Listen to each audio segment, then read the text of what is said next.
Hi everyone, this is Callie. Sorry for the delay in this next card here. I've been busy designing cards for Split Coast Stampers, so it's been an honor to do that, but I've kind of put my personal blog on hold for a little bit. I just wanted to share a quick card here with you today. I'm going to be coloring on some vellum.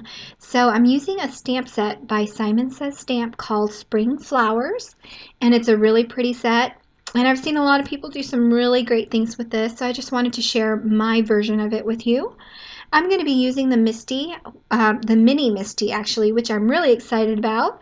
It's perfect for cards, and I feel like it's a lot sturdier because there's a smaller space to kind of put pressure on when you're stamping. So anyway, here it is, and here is my 4 1/4 by 5 1/2 piece of vellum. So you can see there it fits in this Mini Misty perfectly.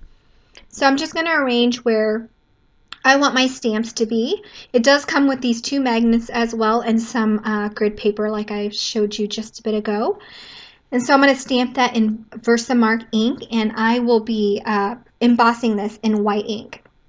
Now I'm using a Recollections brand by Michaels, but I know that Hero Arts has a great white embossing powder as well as WOW. So this actually works just fine for me, so I'm going to use it until I have completed my stock of this brand of white, and then I will switch over to Hero Arts or WOW. Anyway, I did mess up a little bit, and I just wanted to show you here. Here's a Tombow Mono Sand Eraser. Now it's great for blemishes and will work with color if you make blemishes on any kind of cardstock. So I'm just glad that it worked well on this vellum as well. Now I'm doing a second layer of just the flowers because I want them to touch the stem just right, and I couldn't do that before with just one-time stamping. So here we go again with the embossing. I'm just going to heat set that really quick, and then once I'm done, I'm going to flip it over and start coloring using Copic markers. Now, you don't want to color the top of this, obviously, because the embossing, even though it's heat set, it will ruin the tip of your Copic. So if you flip it over and color it from the back side, it won't harm the Copic markers at all, and it actually gives the flowers and what you're coloring a really cool effect. So I'm trying to add some darker colors here, and I'm just going to speed it up and show you all the different colors that I use. The caps there are shown on the left, but if you can't see it too well, it'll also be linked in my descriptions below as well as on my blog. Now I have, like I shared earlier, I've been a little bit busy with Split Coast Stampers and designing some cards for them for the next several months. And so I've been kind of putting my personal blog on hold, and I'm sorry about that. And I'm nearing the end of my privacy, nearing the end of my pregnancy as well, and I have a little bit over 4 weeks left till my due date, and so you'll understand that I'll be needing a little bit of a break here, just to take care of my new daughter and finishing stuff up for Split Coast Stampers as well. So I'm done coloring and it looks great. Just wanted to show you what it looks like on white cardstock. And now I'm deciding to also emboss a sentiment there towards the top. I'm using a W+9 set called A Beautiful Bouquet Ranunculus Flowers or something like that. It'll be linked below. And I'm just using the sentiment. I'm going to use some Versafine Onyx black ink so that I can emboss it with clear powder. I'm sorry about my voice. It gets strange sometimes from this pregnancy, so it's just a little bit off, more than usual right now.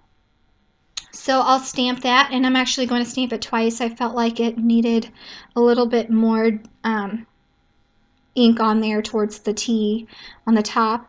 So now I'm going to put some clear ink on there so that it can emboss black. And once I'm done doing that, I decide to die cut both this piece and the white piece underneath it to give it some more texture, I think. Because the image itself has stitching on it, I wanted to use the My Favorite Things Wonky stitch dies. I think it's perfect for this card, so that's what I'm going to do.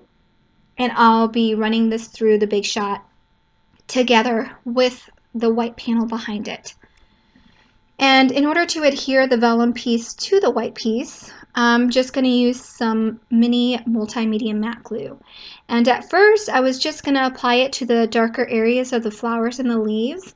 And then you see in a little bit here that I'm going to go all around the card. And I kind of wish that I hadn't done that because it kind of causes ripples in the vellum.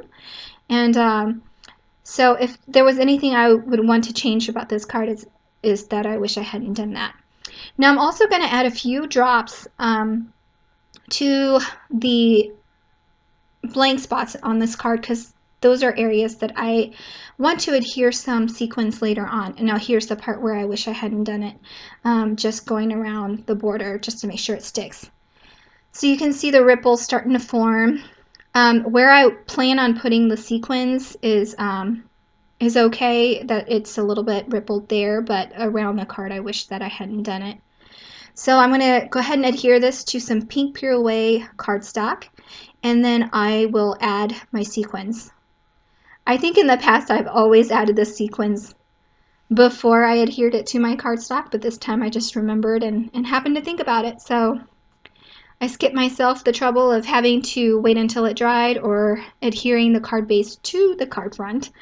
Anyway, I'm using the Silhouette Pick Me Up tool here. It helps me pick up the Daris sequins. These are iridescent sequins from Daris, and as well as beads and sequins. And again, it will be listed in my descriptions below, as well as on my blog if you'd like to see it. And once I'm done with that, that really is the end of the card. It's a simple yet beautiful card, and I hope you all like it. If you'd like to see more photos and some maternity photos that I'm going to share on my blog, please go ahead and head on over to craftincaly.wordpress.com. And here I have 2 more cards or projects that I've made recently. The first is a thank you tag that I made for some neighbors who gifted me at a baby shower recently. And then the other is just a low bulk shaker card that I had made for a birthday for a friend. I hope you all enjoy your weekend, and thanks again for following. Bye.